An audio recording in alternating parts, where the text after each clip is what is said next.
Welcome to the Goblin's Oracle Dice Keykeeper set flip through. This is a video where I am attempting, with a set of dice that does not yet exist in the physical world, to give you a full flip through of what is coming in this set.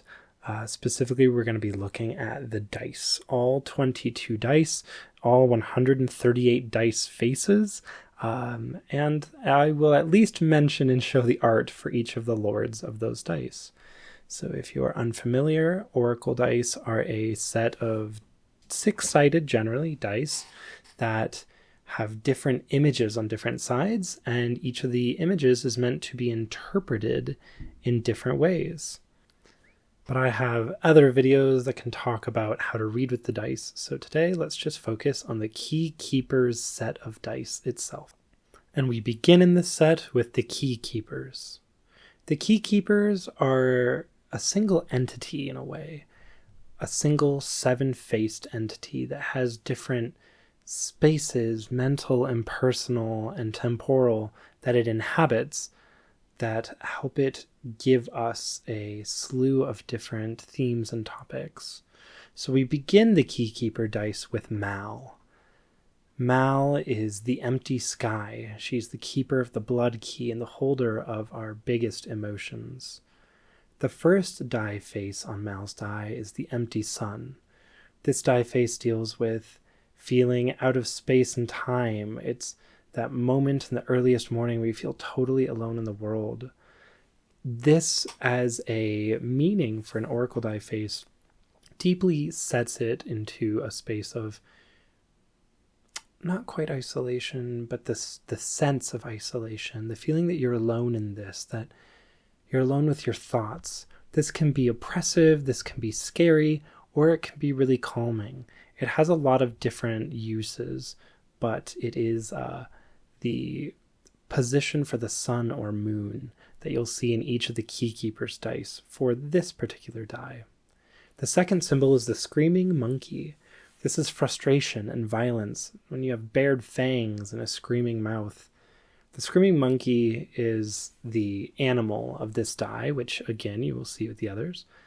And it is focused specifically on just kind of anger and annoyance and rage. It's when you're really pissed off at someone for doing something stupid. The third die face is pain. This is a focus on our pain when we are alone and we can't stop thinking about ways that we are hurt. This is kind of tied to the empty sun face in a way, but it's not just being harmed, it's being trapped in that harm mentally and emotionally. The fourth face is yearning. Yearning is extreme want, desire, a desire for connection or love or attention, any of these important big things we need in life, but specifically not having it. It's not being, needy. It's not, I have love, but I want more. It's not having things and desperately desiring them. The fifth face is honesty. This is the bare truth. Sometimes it can be told cruelly, and sometimes it's just told plainly.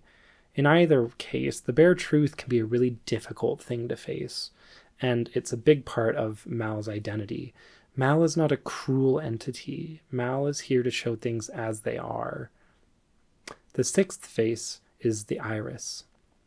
The iris means many things in metaphysics, but here we're particularly looking at the courage to do what must be done, hope and wisdom and the courage to be doing what must be done. The next die in this set is Woun's die. Woon is the rising sun, the keeper of the keeping key or the hearth key. Woon is a gatherer of energies and sustenance and the maintainer of the home. The first die face here is the rising sun. This is the sun arriving in the world, radiating warmth. It's the warm start to your day. This is brushing your teeth, making breakfast, putting on that coffee. It deeply connects to the ways that we take care of ourselves and our routines and how they start out, how they create the setting for what else there is for the day. It also heavily deals with maintenance. The next face is the gathering bee. The gathering bee is exactly what it sounds like. It's your daily workload. It's the things you have to do to pull things together. It's going to the grocery store as much as it's taking care of important needs for yourself, if they're physical, sexual, food, relationship. All of these things are important needs that we tend to throughout the day. And that's what the gathering bee focuses on. The next face is poison. This is a little complicated because Wound seems to be generally a pretty pleasant being and die. There's also something important to note about the hearth and gathering things into your life and working to put these things together. And it's when you are dealt poison, you start to collect these things. As this sort of collecting die, it also relates to how we collect a lot of small annoyances and pains, and they grow to become greater, much more difficult ones. The fourth face is stress. This is about the same thing. The difference, though, is that poison hurts us, and the more of it we take on, the more it begins to kill us. Stress is maybe a little similar in that way, but it's mostly about taking on unnecessary work. When we're being the little gathering bee, what things are we doing that we don't need to be doing? The next face is hearth.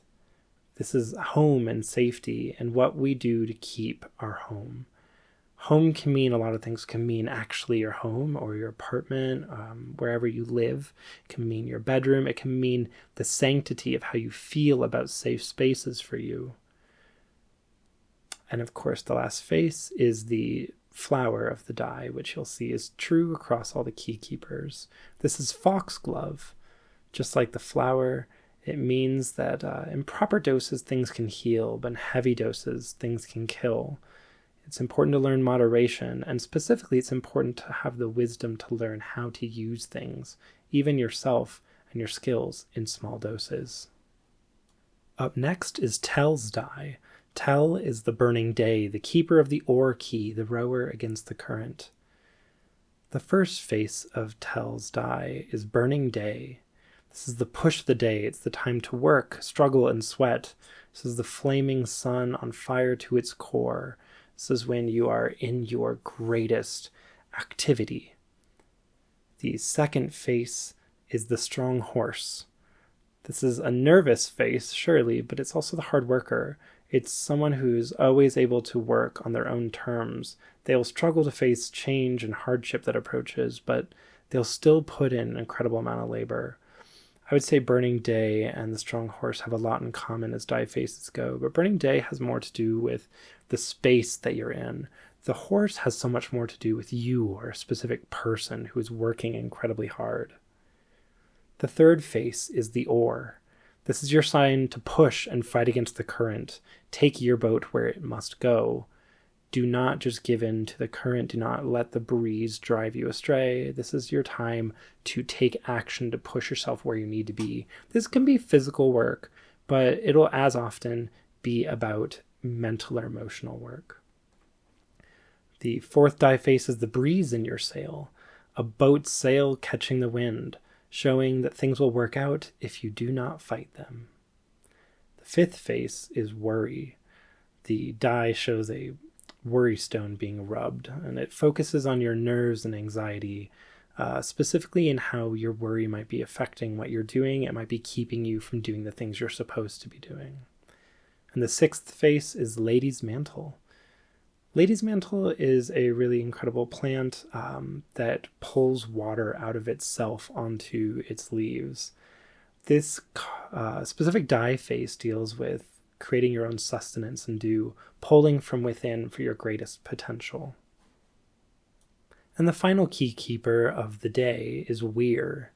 Weir is the twilight sky, the falling sun, keeper of the boundary key, and the opener and locker of doors. Weir's die begins with the twilight sky. The falling sun with the twilight sky. This is a strange place where you exist between spaces. The radiation is not from the sun like in the rising sun. Now it's coming from the sky itself. It's as though the world is at a strange and odd spot. It's one of those moments where you're out and about with friends late into the night and you realize that the world feels different now.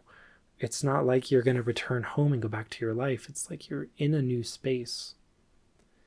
The second face is the reaching octopus. This is when you need to have patience, reach only with intelligence and cleverness. Do not overreach with muscle and gusto.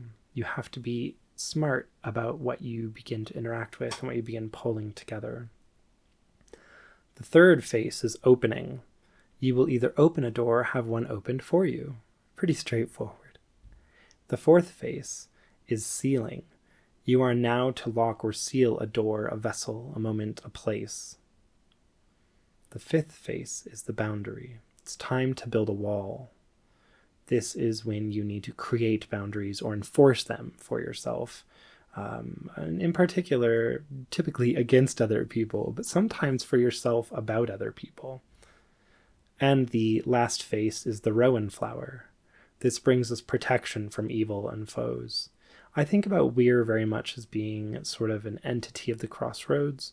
And so for the die, I thought a lot about Papa Legba and a lot of things to do with protection and creating barriers and boundaries. Next is the first of the keepers of the moon. This is Fuel. Fuel is the rising moon, the keeper of the divine or heart key, the holder of our unconscious knowledge. The first face here is the rising moon, when it's time to open your mind to intuition. This is the moon coming up on the skyline. The second face is the wily fox. The wily fox is about being cunning and sly prey.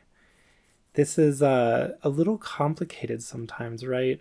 Being prey sounds like a bad thing, but unfortunately, many of us are prey all the time throughout our lives for one reason or another. And being cunning and sly so that you can avoid becoming the victim, perhaps, is going to be often very important in our lives. The next face is pathfinding, finding your way among many paths, leading your own way, which is sort of the other side of tracking, which is finding lost things, seeking answers by following facts to their ends. When you're pathfinding, you're creating your own path. When you're tracking, you're following another. The next phase is the divine connection. Spiritual works, time is now. This is mostly about accepting divine intuition, divine intervention, maybe. Finding yourself in a spiritual place, whatever that means to you. The final phase is lavender. This is about calmness and devotion to yourself, your mind, your heart, your soul. Next is sin. Sin is the deepest night, keeper of the death key and holder of secrets and inevitability. The first face here is deepest night. This is the unknowable. These are things that you cannot learn. The next face is the dark owl. This is wise and brilliant, horned and watching. It suggests that either you need to do this or you need to recognize what's watching you.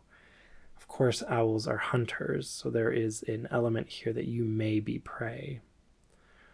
The next face is bones. The thing that sin is best at is knowing the bones of a thing, understanding something at its very core. You don't need any of the flesh or fur or any of the other details. When you know the core of something, the truth of what a person is like truly at their core, the other parts of it tend to be a lot less important. Then there is inevitable. Many things are inevitable, right? Things eventually come to the point of ending. This die face asks you to recognize and accept this. It can also deal with inevitable events that are happening. When you're putting something off for a very long time, receiving this face in a reading could suggest that you need to just bite the bullet and hop to it. There's also secrets in this die. These are hidden things that are afoot. You must seek out answers or ask after them and work hard for them. The deepest night face is something that's unknowable. Secrets are not unknowable. You can learn them. The sixth face here is the red spider lily. This is death, a connection to things that have left us or been lost to us. In particular, these are very common at funerals in Southeast Asia and Japan in particular. I would say that this is a lot less of a inevitability face or the passing face from the autumn die. This face is much more about our connection to what is lost and the acceptance of death and the barrier it creates perhaps between us. And lastly, for the 7 keepers of the keys, we have Fel. Fel is the falling moon, keeper of the lost key, keeper of memories and dreams. The first die face we see here is the falling moon itself. The moon sets over a lake, the rippled reflection disappearing. This is a time of sleep and rest. Do not struggle or push, just lay back and sleep. The next face is the weaving spider. The spider web is a gatherer of things. A spider is a storyteller or a dream maker. This can mean that someone is telling you stories. That could mean lies, perhaps. Or it could mean that they're sharing their truth in a strange roundabout way. In being about dreams in particular, it can be about what you have been thinking subconsciously of late. The next phase is disappearance. This is something fading away. This is when things leave your life and disappear. This can happen slowly over time, or it can happen quite suddenly. The fourth phase is release. 2 hands releasing things to the ground. This is when it's time to let go of things and to not bear burdens. The fifth phase is dream. This is more explicitly the dream itself. This is when you're trying to hold on to something, but it's slipping away from you. This is as much about your unconscious self as it is about the dreams. And of the last face is the queen of the night flower. These rarely bloom, and for just a short time. This is a reminder that transience, the fact that things come and go so quickly, is beauty and good. In this dice set, we also have a few lords who are lords over multiple dice. The housewife here is the lord over 5 dice that are in this set. The first one we're looking at here is the loyalties die. This is also a set of dice that was found in the deluxe edition of the Hot Housewives Tarot. Now, the loyalties die deals heavily with where people's loyalties lie. First, we have to yourself. This is when you do things for yourself. You are number 1 in your mind every time you make difficult decisions. The second phase is to ideals. This is thinking about things that are greater than you. This is thinking about community. This is thinking about being your best self. Having loyalty to ideals in this way means that you often put your morality and ethics at the very front of your mind when you make choices. The third phase is to capital. This can be coins and money. It can also be material wealth in the form of things you have. These are people who make a lot of choices around what will bring them money or what will bring them more financial security, perhaps. Loyalty can also be to oaths. This is when you've made very specific promises to either other people, to yourself. And this is different than any other phase here because it's about specific promises that you've made. Number 5 here is to others.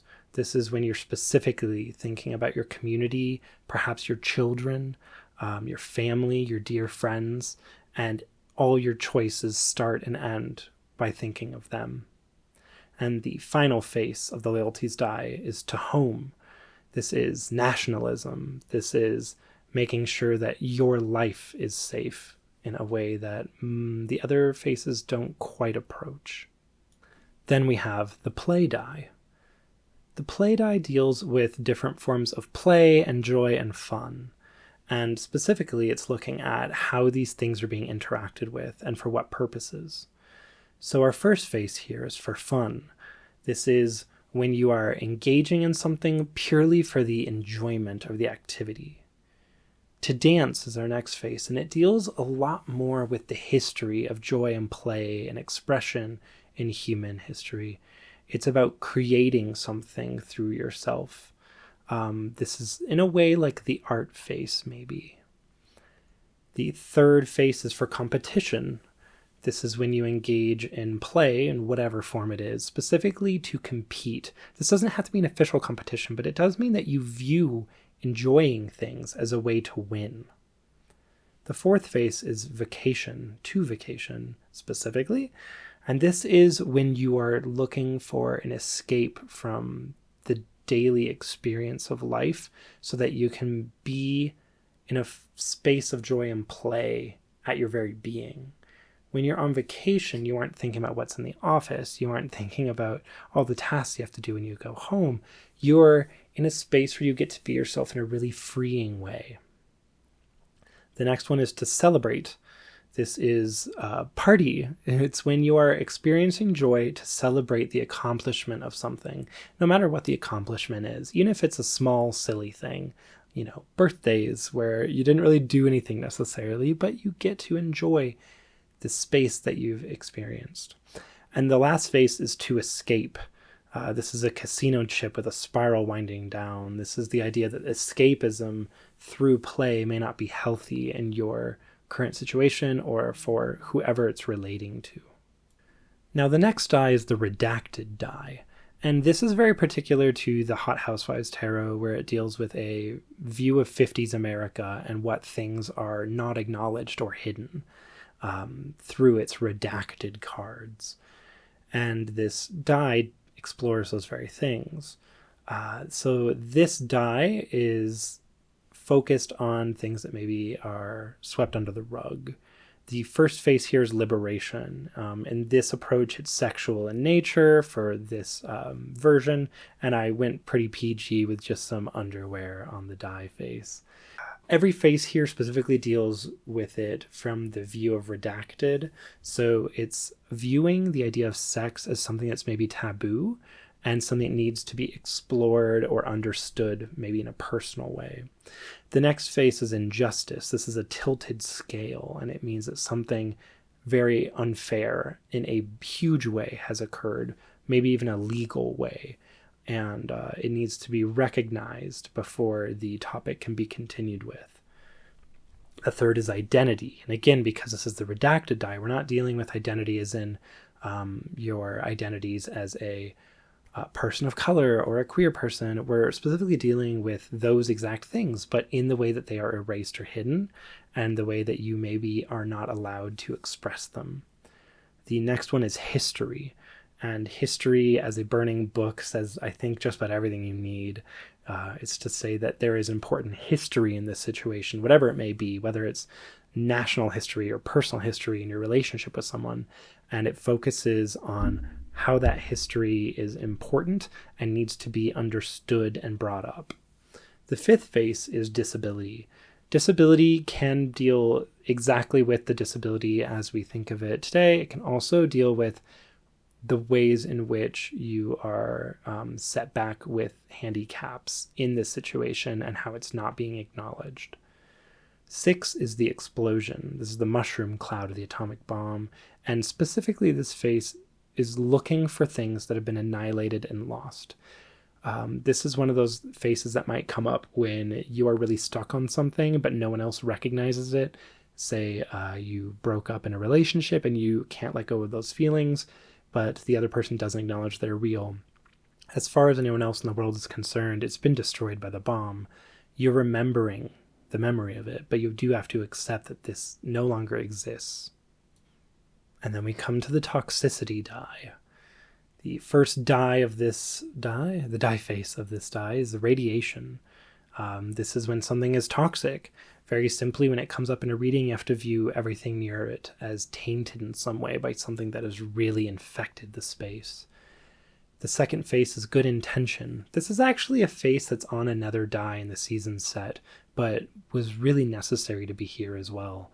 Good intention is when people come with you with good intentions, but the way that it is then affecting your life is often very negative. And in this case, it may be that they don't even realize what they're doing wrong, but they're hurting you in the way that they've approached things. This can also be you doing this to someone else, of course. The third die face is the radio. This is the gossip or spread of information. The fourth is the rad suit. This tells you that you need to get into this. It's time for you to get protection because the space you're in is toxic to you in some way, emotionally, mentally, maybe even physically. The fifth face is the aspic. This face is maybe a little high concept, but it's about toxic tradition that we adhere to so that we can fit into things. The concept of aspects being kind of gross in many ways, but it was what you did at the time, and so it's what people just continued to do and eat.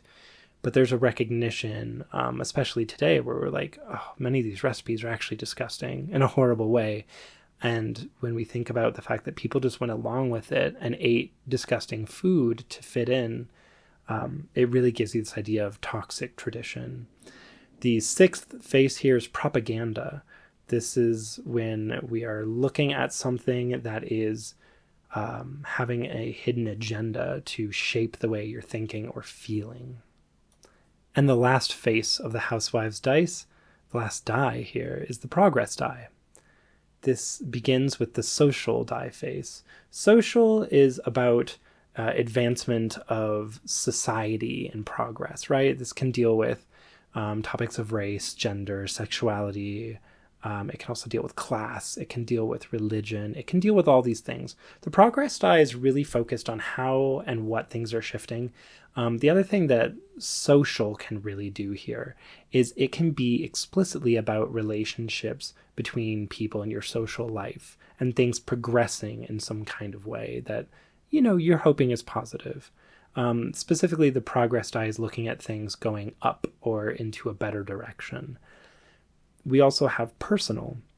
This is when something very personal is happening with you. You are personally changing and growing in a really good way. You are personally shaping and growing an important relationship with another person or your job or a friend. The third is financial. It suggests that there is financial progress and goodness kind of coming along. Of course, with this die face, it has one of those elements where if it's pointing downward, it can mean it's trending in a negative way. Hobby is the fourth face, and it is about things that you enjoy in a maybe financial sense, things that you do, maybe even identify yourself as. Like some people would call themselves a gamer, some people would call themselves a basketball player, even though they're not professional. In that way, hobby kind of covers those things, and this die face would talk to those things advancing in a good way, unless the plane is crashing. That's not great. The fifth face here is work. This is suggesting that your connection to your job or your career is going in a positive direction. Of course, we do have someone with a briefcase and someone walking somewhere on this face. So other dice that might land in front of or behind this might suggest what's in the briefcase or where you're heading to. The final face here is decay. And this is actually a die face on the spring die in the season set. But this is specifically about how things are not progressing in a positive manner. And that can be covered in any kind of theme or be about any particular kind of progress that's on this die. And typically it will relate to where it comes up in the reading grid or what other dice it lands nearby. Next, we have the Black Lantern dice. The Black Lantern dice, like the Hot Housewives dice set that we just looked at, actually are glow-in-the-dark dice. They will be a resin that glows in the dark. And actually, the Keykeeper dice from earlier will have a metallic resin to them. But the Black Lantern dice are from the Misery Tarot, and just like the previous set we looked at, this lord oversees 5 different dice. The first one we're looking at is the Weapons die. And the first face here is the Meat Hook. The Weapons die deals mostly with the way that things hurt or are being harmed. The Meat Hook is kind of brutal and showy. It also suggests that maybe you're stuck in this space. Being stuck on the meat hook would be damaging and horrifying, surely, but then you're stuck there, and you're kind of stuck in the moment of the pain. Nails are our next face. Nails are very precise pain. They are things that strike very acutely, and this is maybe when someone says something really cruel to you and hits you right in the heart. It's targeted. These are not random brutal attacks. Blade is our next face, and it deals with stuff that is maybe shocking and scary and violent. razor blades themselves come across, mostly because of horror films and the like, as being a very scary thing. You think about Halloween, and there's always that image of people putting razor blades in candy bars or apples or something. It is a shocking weapon, way more than maybe it's even a harming weapon. The next thing is the tenderizer. A meat tenderizer is not graceful. It's not precise. This is the idea that there's wanton violence and pain being dealt out simply to happen. However, the damage that's being dealt is not deeply cutting. It's going to cause bruises, and if it continues, it could cause broken bones, but this is something that can be healed from and be superficial in many ways. The fifth one is the icon. This is kind of a religious symbol and approach. The concept is that iconography, whether it actually is religious or whether it's someone using their title, as, I am your father, you have to do what I say. I am your teacher, you have to do what I tell you.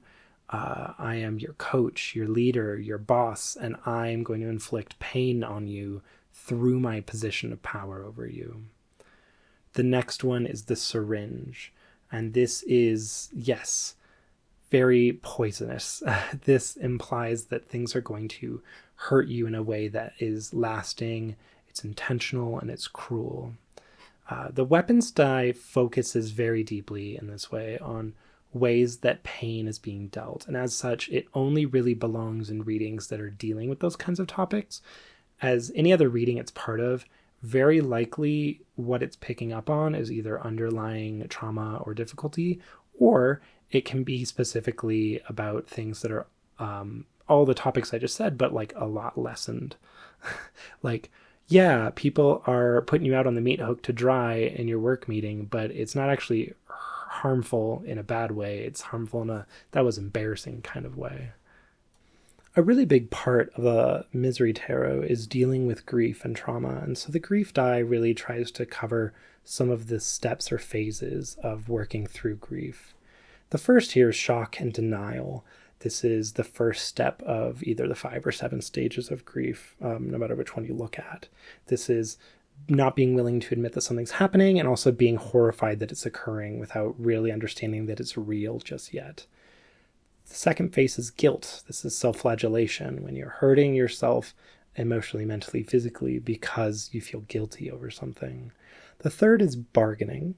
This is when you're trading something. You're really hoping that you can just exchange something to buy yourself out of the difficulty, the badness. This is when you promise God that you will worship him every day if he just lets, you get a really good grade on this new project or something.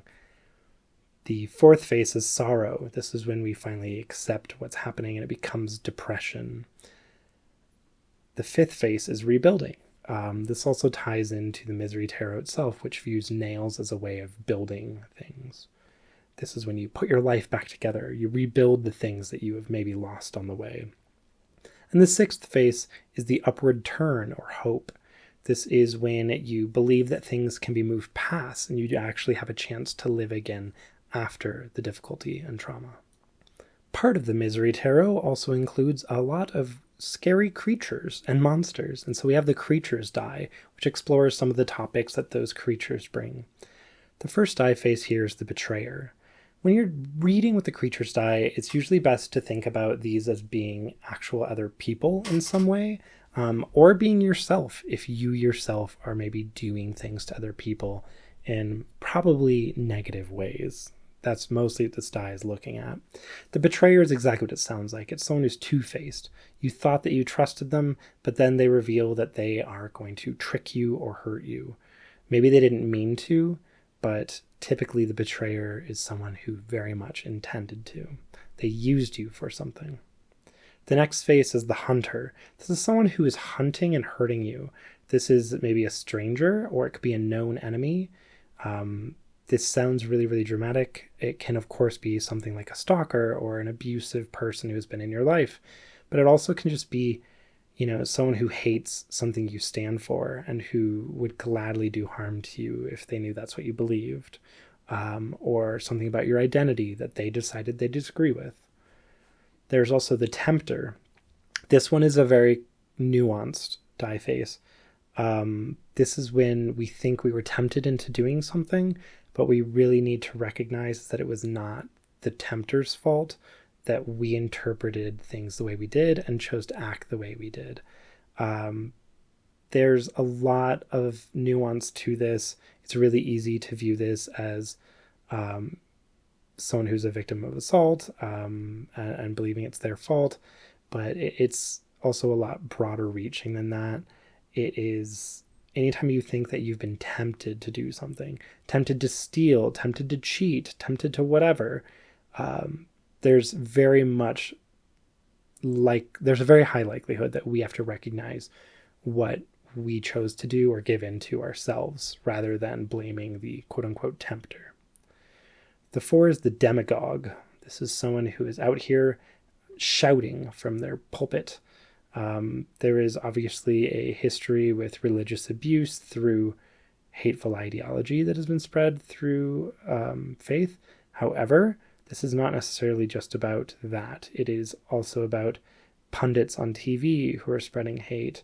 It's about a parent of children who is teaching their kids hate because they decided this is the lessons they needed to learn. The demagogue is a little bit of a catch-all for people who are spewing difficult, bad, or just straight up hateful ideology. The 5 is the trash man. This is actually the positive one here. The trash man will take your worries and fears away from you. This is, in a way, how we offload our pain to other people, offload our grief or our difficulty. But it also suggests that maybe there are people in your life that you can rely on who can help you bear the weight of some of the difficult stuff that you're carrying. And then we have the weaver. This is a sign of someone fooling you and leading you astray. This is a clear sign that someone's manipulating you and trapping you in their web. Next, we have the fears die. And we start out this die with anxiety. This is when you're anxious and worried and nervous about something. Mostly, this die face just calls it out. It doesn't suggest what you should do. It's not making a value judgment. It's just saying you are experiencing extreme anxiety and fear and worry in this space. The next face is irrational. This is when we need to understand that irrational thoughts, whether they're fears or not, are going to override our minds even when we know better in some cases. This can be irrational fears like arachnophobia, which is my deal, or it can also be irrational thoughts like when someone's really just annoying the heck out of you and you just want to scream at them and you know you shouldn't because it's not reasonable to do that, but they've been annoying you all day long. This is what irrational is focused on. The things that we know better than, but we can't stop from feeling or actually doing it sometimes. The endings. This is a pile of skulls. This is a fear of things ending. This is very similar to many other faces that actually have skulls on them in the different dice. But this specifically is focused on your fear of it ending. It's not like, hey, you have to learn to accept it. This is an important notice that you are afraid of something coming to a close. And a huge part of that is going to be trying to find out what the path is to learning to accept it. Because it's not just, you need to get over it. It's a lot more complicated than this. The 4th face is abandonment. This is being afraid that we will be given up, that we will be left behind, or the feeling that that is already what's happening to us. This is very common in friend groups when certain friends hang out without other friends. The 5th face is ourselves. This is a fear of what we might do. This is, some people, I've said many times, I've never smoked a cigarette and I would be afraid because I feel like I have an addictive personality. This is a fear that you yourself are the difficulty in the situation. The next die face here is the other. This is a person looking in at us. This can be a fear of other people for fair and good reasons. This can also be a fear of other people because we are not them and we're afraid of how they might do things in the world that doesn't match up with what we want done. Fear of others is sometimes agoraphobic at its extremes, and otherwise can just be, I don't want to give up control over my project to another person because I worry that they'll do it wrong. And finally, for the Black Lantern dice is the Pillars dice. The Pillars die has 6 faces that are all focused on things that are maybe core pillars of support to a person. The first die face is will. This is when someone is best at doing things and keeping at things that are difficult in life through their own willpower, through their own reasons, the willpower to live for themselves, stubbornness. The second face is friends. This is when you really need supportive friends, family, or lovers, other people who are your equals, who are your rock to keep you going. The third is routine. Some people just find support in having a daily routine or a weekly routine. As long as they do things the same way every day, every Monday, every Tuesday, whatever, it keeps them moving, even through hardship. Some people have dependents, whether that's children, pets, friends, people who really need you around so that they can make it. Sometimes people live for that. The fifth face here is faith. Faith can traumatize, as the Black Lantern dice has looked at a couple different ways already, but faith can also be the reason that people make it through the day. Faith can be the reason that people go through trauma and come out the other side. This one mostly deals with religion, but it can also be faith in things or ideals. And also it goes beyond religion to spiritual practice, of course. The sixth die face and the last one here is goals. Some people have goals that are maybe even unattainable, but they're desirable. And there's something that they think about every day, and they think, one day I'll be on that stage. One day I'll have that dream job. And because of that, I will grind through all of the garbage to get there. And next we have the Gametaker. The Gametaker is a lord who's collected dice from different board games, is the concept here. And the first 3 dice here are actually dice that have been made before for the Alleyway Oracles as an add-on bag item. So we'll look first at the Resources die. Now the Resources die starts out with wood. This is the resource that we can renew, which helps us make foundations. Do not forget to renew it for yourself or others in the future.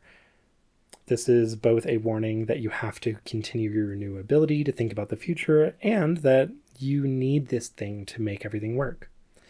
Bricks is our second face, and it is made to create stronger foundations. They take more time, more effort, and require artisans to make them, but the effort is rewarded. This means you should value the labor, the resource, and the skills needed. Take time to do things correctly. Wheat is the harvest of your labors. This is sustenance. This is how we break bread. This is how we live. It's how we grow. It's the sharing of our works, our mutual aid, and growth. Then we have sheep. Sheep is a resource which gives us personal shelter, clothing, and cloth. But we only gain this when we care for others, specifically the sheep. Our work to support, sustain, and raise up others will come back to us in material and immaterial ways.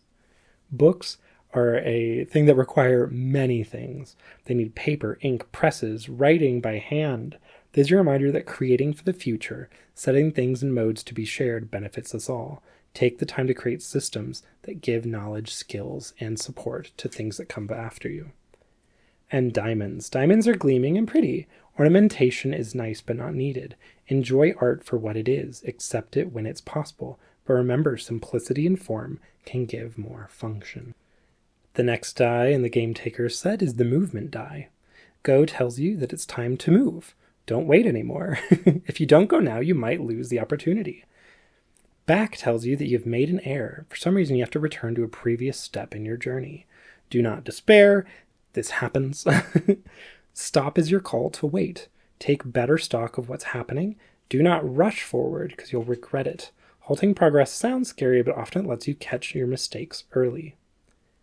Home is the call to rest. You made it at last. Do not be quick to leave again. We will only get to return home so many times in our lives, whatever home looks like. Cherish your patient reprieve. Recharge, then go again. Topple is that moment in which you say sorry as you overtake another person. Be wary of how you overtake someone. Do not leave others regretting sharing space with you, and do not use others for your own gain. Then the train. The train is the sign of movement. It's a sign that you can join the movement of others in particular. Gathered together, using your cumulative power, money, or goods, you can ride their wave. Train tracks exist for this reason. Then we have the fantasy die. The sword and shield face speaks to dangers that you will face that you are prepared for. You have the tools ready to do combat. Also, be careful when you're carrying weapons, because then you start looking at people as threats that you need to kill. The skull speaks to dangers you're not yet ready to face. This is suggesting that you are out of your depth or entering a space where you would be in danger. Do not give yourself up so easily. The danger you face is very real, and do not go out of your way to seek it. The bow and arrow tell you to take on this issue from afar. It will do you no good to get into the thick of it here. Danger aside, it may not be something you're ready to face in detail. The demon face is a cruel foe who means to bring you harm. It signals their victory against you. This is a warning that the difficulties you think you will upend or destroy will take something from you in the act, if they even die at all. The sun and moon speaks to the shifting of time. What was doable then may no longer be doable now. Accept this for what it is, the change of the tides and circumstances. Do not despair, because the time to act will come again. And the magic flame is true magic. Sometimes what you need to get through something is a miracle, and they do happen, though they're rare. Do not rely on its presence, or you'll be disappointed. So the final die of the Gametaker set is a standard 1 through 6 d6, and it is something I actually covered in the second edition's guidebook, but I'm moving it now to the keykeepers. I interpreted 1 through 6 numerologically through some research, but also my own opinion on what these numbers mean. So understand your mileage may vary. You might have other thoughts about what the numbers mean when you read with them. I view 1 as the start of all things. It's the number of origins, independence, and individuals. It speaks to being alone as much as it speaks to new beginnings. 2 is the step forward from the start. It's people beginning to gather as much as it is creating more of something, duplicating or featuring 2 faces or surfaces. 3 is the luckiest of the numbers. It's the lyrical and expectation-filled expression of things in threes, semi-sacred and yet unfulfilled. It can also be a sign of works. 4 is the sturdy foundations of a structure, the proper legs of a table, the pillars that uphold civilization. 4 directions, 4 seasons, and perhaps 4 elements. 5 is the number of hyperfocus, the inability to let things rest, unease, anxiety, or fear. The 4 legs of a table were perfect, but you felt you needed the 5th anyways. 6 is the separation of things after they have begun to grow together. It's the splitting of people, situations, and the general invitation of misfortune and change. And lastly, of course, we have the new D12. This is Ophiuchus, the lord of the astrologer's die. Astrology is not something that I find really close to me. And as a result, you may find that there are other answers for what these dice face mean that's more important to you. We do have all 12 of the standard. I'm not going to go over them here just because if you know astrology, you know what you want these things to mean. If you don't, there's a million resources out there that can help you understand what they all might mean for you. I have my own understandings of them, and they will be in the guidebook. But I think that more than any other die, this will be one that people will just kind of run with and make something with. Thank you for joining me all the way to the end here. If you've made it this far anyways, I guess. This is a 50-minute video. I understand it's quite a lot. Right now, May 1st to May 22nd of 2025, we are funding the final edition of the Oracle Dice, which includes the remanufacturing of the Season set, which was found in the second edition, and this set here, the Keykeeper's Oracle Dice set, which is mostly new for this edition. So thank you so much for taking your time, and let me know if there's any other information about the dice you're curious about or would like to know. And I will look forward to seeing you on the campaign. Thanks for being here.